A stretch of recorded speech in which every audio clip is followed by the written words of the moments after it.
हिंदी की इस कक्षा में आज हम कक्षा 8 का 9वां चैप्टर करेंगे, जिसका नाम है कबीर की साखियाँ। और जो ये साखियाँ हैं वह कबीर जी ने लिखी है।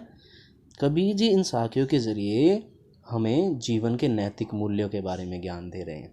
वह हमें कुछ अच्छी शिक्षा दे रहे हैं। वे चाहते हैं कि हम इन सभी शिक्षाओं को अपने जीवन में उतारें ताकि अच्छे से जीवन व्यतीत कर सकें और सबका भला हो सके। तो आइए बच्चों, हम पढ़ते हैं। जाति न पूछो साध की, पूछ लीजिए ज्ञान, मोल करो तलवार का, पड़ा रहन दो म्यान। जिसमें कबीर जी कहते हैं कि जाति न पूछो साध की, यानी साधु की जाति नहीं पूछनी चाहिए। पूछ लीजिए ज्ञान, यानी हमें किसी भी व्यक्ति का, कोई सज्जन व्यक्ति हो, बड़ा आदमी हो, छोटा आदमी हो, कोई भी हो, हमें उसकी जात पात से कोई लेना देना नहीं होना चाहिए, बल्कि हमें उसके ज्ञान से मतलब होना चाहिए। यानी ये व्यक्ति कितना ज्ञानी है, कितना सज्जन है, कैसा व्यक्ति है, हमें उस चीज़ पर ध्यान देना चाहिए, ना कि उसकी जाति पर। जैसे कि तलवार का मोल करना चाहिए, ना कि उसके म्यान का, क्योंकि युद्ध आने पे, युद्ध होने पे तलवार काम आती है, ना कि उसकी म्यान। अगर म्यान लाखों करोड़ों की है और तलवार काम की ही नहीं है, उसमें धार ही नहीं है, तो वह किसी भी काम की नहीं है। इसी प्रकार चाहे व्यक्ति कैसा भी हो, कितना ही बड़ा हो, कोई भी व्यक्ति हो, अगर उसमें ज्ञान नहीं है, परोपकार नहीं है, तो वह किसी काम का नहीं है। तो हमें किसी भी व्यक्ति की जाति नहीं पूछनी चाहिए, हमें उसके ज्ञान पर ध्यान देना चाहिए।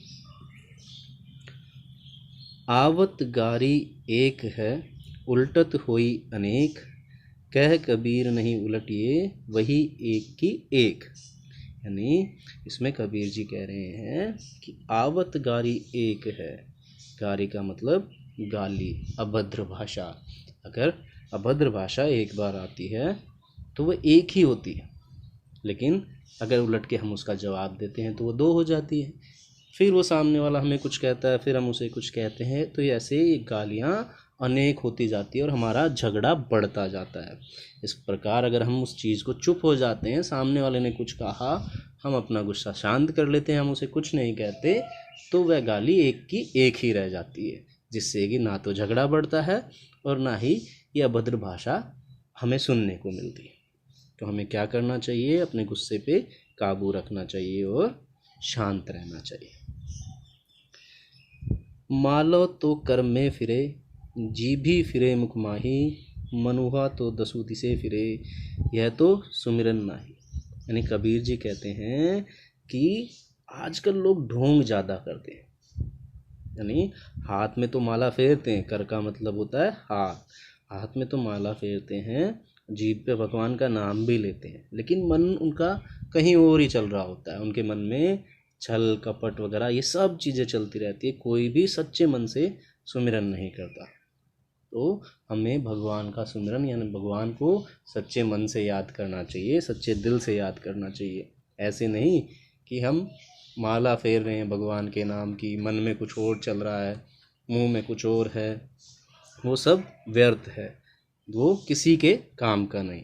तो हमें सच्चा व्यक्ति बनना चाहिए, मन में और मुख पे दोनों एक समान होने चाहिए और सच बोलना चाहिए। कबीर घास न निंदिए, जो पाँव तली होए, उड़ी पड़े जब आँखी में, खरी दुहेली होए। यानी जो घास है, कबीर जी कहते हैं कि जो पैरों के नीचे की घास है, हमें उसकी भी निंदा नहीं करनी चाहिए, क्योंकि जब वह उड़कर आँख में पड़ जाती है तो बहुत ज़्यादा पीड़ा देती है, बहुत ज़्यादा दर्द देती है। तो यहाँ बच्चों, घास जो है वो छोटे व्यक्तियों के लिए, थोड़ा तुच्छ प्राणी या तुच्छ लोगों के लिए, छोटे लोगों के लिए ली गई है, जिसको लोग छोटा बड़ा मानते हैं, उस तरीके से। तो छोटा किसी को नहीं मानना चाहिए, यानी अपने से तुच्छ किसी को नहीं मानना चाहिए, सबको बराबर समझना चाहिए। क्योंकि अगर वही छोटी चीज़ हमें नुकसान देगी तो हमें बहुत ज़्यादा परेशानी होगी। जैसे पाँव के नीचे हम घास को दबा के चलते हैं, तो हमें उसको तुच्छ नहीं मानना चाहिए। अगर हम उसे तुच्छ मानते हैं और यदि वही तिनका हमारी आँख में उड़कर गिर जाता है, तो वह बहुत ज़्यादा हमें पीड़ा देता है। तो हर छोटी से छोटी चीज़ का अपना महत्व होता है, हमें उस महत्व को पहचानने की कोशिश करनी चाहिए।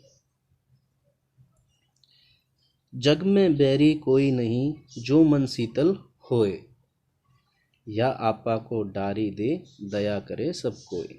यदि मन शांत रहता है तो आपकी किसी से भी कोई दुश्मनी नहीं हो सकती। यदि आप अपने अहंकार को त्याग दें और हर आदमी को प्रेम सद्भाव से देखें तो आपको भी वही प्रेम और सद्भाव मिलेगा। इसमें बैरी का मतलब दुश्मन, शीतल मतलब शांत होना चाहिए। यानी आपा जो हमारा अहम है, अहंकार है, डारी देना यानी उसको ख़त्म करना। यानी इसमें कबीर जी कह रहे हैं कि जग में यानी संसार में कोई भी हमारा दुश्मन नहीं होगा जब हम अपने मन को शीतल रखेंगे, यानी मन को शांत रखेंगे। अगर हमारा मन शांत है और हमने अपने अहंकार को अपने ऊपर हावी नहीं होने दिया तो हमारा कोई दुश्मन नहीं हो सकता। हम सभी से प्यार से प्रेम से बात करेंगे तो सभी हमारी भी इज्जत करेंगे। ठीक है बच्चों, तो आप इन सभी साखियों को पढ़ें और याद करें। Thank you.